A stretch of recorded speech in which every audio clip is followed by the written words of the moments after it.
Pernahkah kamu merasa kecewa terhadap negara? Merasa marah, tapi juga bingung harus berbuat apa? Di tengah dunia yang terus berubah, ada seorang pemuda yang memutuskan untuk tidak tinggal diam. Namanya Su Hokgi. Ia hidup hanya 26 tahun. Tapi kata-katanya menembus batas zaman. Ia menulis, berpikir, dan melawan, bukan dengan kekerasan, tapi dengan pena. Hari ini, kita akan menyelami pikirannya melalui buku catatan seorang demonstran. Bukan sekadar buku harian, ini adalah potret batin seorang anak muda yang jujur pada dirinya sendiri, dan jujur pada zamannya. Dilahir di Jakarta, tanggal 17 Desember tahun 1942. Ia adalah anak keempat dari 5 bersaudara dalam keluarga Tionghoa. Ayahnya, Su Lai Piet, adalah seorang penulis.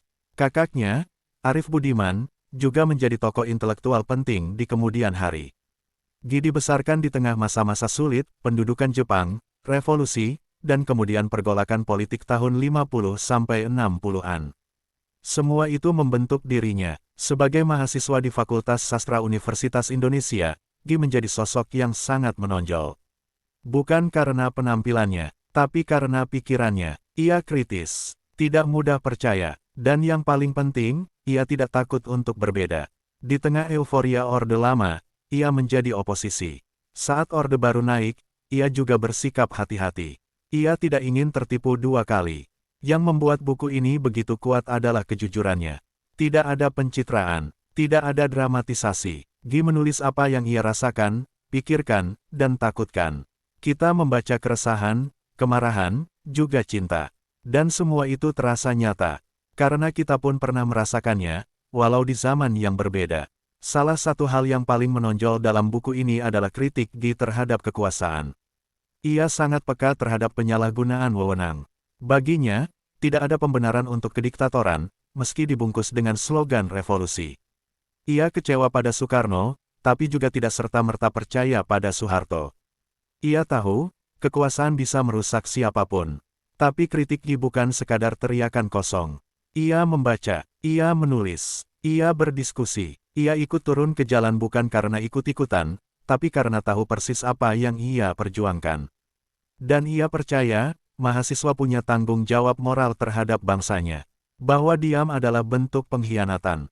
Buku catatan seorang demonstran adalah rangkuman dari jurnal-jurnal pribadinya dari tahun 1956 hingga 1969, tahun kematiannya. Di dalamnya, kita bisa melihat banyak sisi Gi, sebagai mahasiswa, sebagai aktivis, sebagai anak, sebagai kekasih yang patah hati, dan sebagai manusia yang sering merasa sendiri. Yang membuat buku ini begitu kuat adalah kejujurannya. Tidak ada pencitraan, tidak ada dramatisasi. Gi menulis apa yang ia rasakan, pikirkan, dan takutkan. Kita membaca keresahan, kemarahan, juga cinta. Dan semua itu terasa nyata. Karena kita pun pernah merasakannya, walau di zaman yang berbeda. Salah satu hal yang paling menonjol dalam buku ini adalah kritik Gi terhadap kekuasaan. Ia sangat peka terhadap penyalahgunaan wewenang. Baginya, tidak ada pembenaran untuk kediktatoran, meski dibungkus dengan slogan revolusi. Ia kecewa pada Soekarno, tapi juga tidak serta-merta percaya pada Soeharto. Ia tahu, kekuasaan bisa merusak siapapun. Tapi kritik Gi bukan sekadar teriakan kosong. Ia membaca, ia menulis, ia berdiskusi. Ia ikut turun ke jalan bukan karena ikut-ikutan, tapi karena tahu persis apa yang ia perjuangkan. Dan ia percaya, mahasiswa punya tanggung jawab moral terhadap bangsanya. Bahwa diam adalah bentuk pengkhianatan. Di sisi lain, kita juga melihat sisi rapuh Gi. Ia sering merasa kesepian, merasa tidak dimengerti. Ia jatuh cinta, berkali-kali, tapi selalu merasa ada jarak. Ia pernah menulis, "Aku selalu gagal dalam cinta.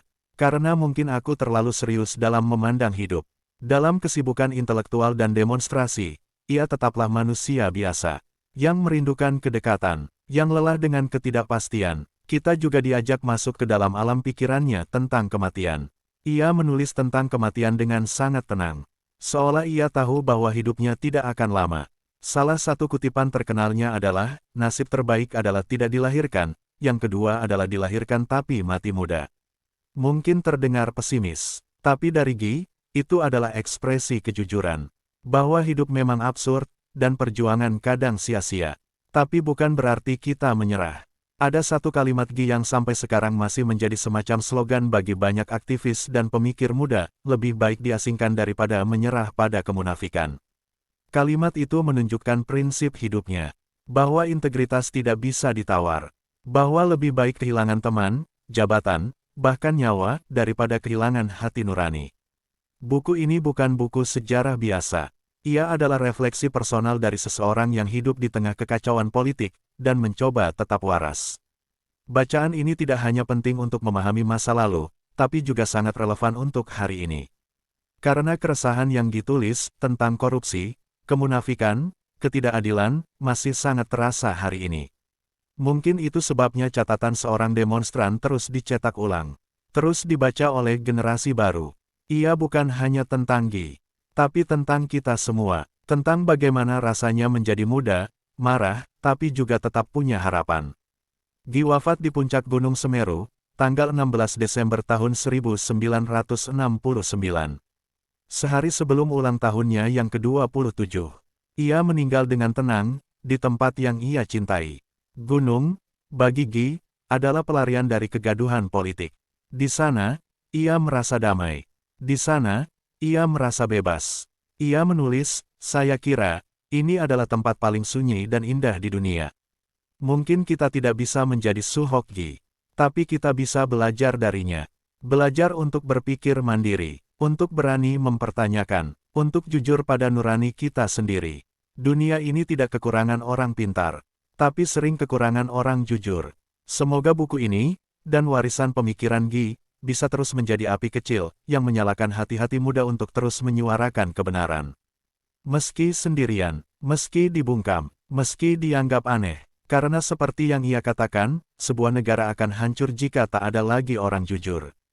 Terima kasih sudah menonton. Jika kamu terinspirasi oleh pemikiran Gi, bagikan video ini.